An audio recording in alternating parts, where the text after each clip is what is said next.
Hi, I'm Pastor Randy. It's always a challenge to get our kids to do what we know they ought to do.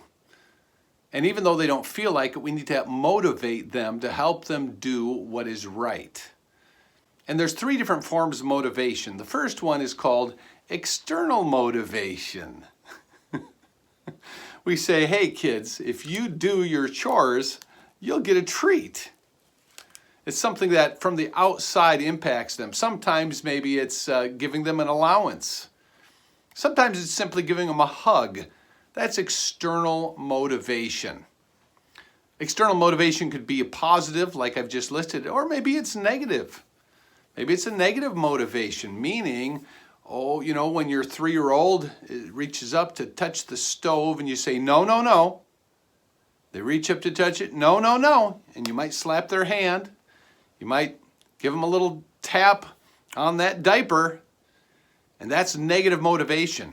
It helps them understand externally that if I do this, it's going to cause discomfort for me. Fact is, it might even cause pain. That's external motivation. Internal motivation.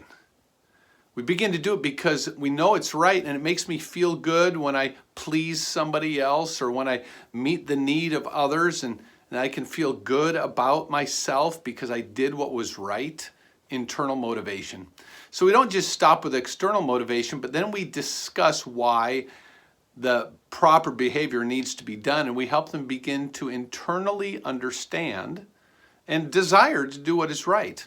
And then there's a third motivation, and that is eternal motivation. When we begin to help them understand that we do what we do because it's pleasing to God. It has eternal consequences. It has to do with our eternal relationship with God our Father. And we begin to be motivated by eternal things, not just external, not just internal, but we do what's right because it's pleasing to God. We need to work in all three areas, and this only happens as we discuss and we explain why we make the choices that we make. I encourage you to do that with your kids.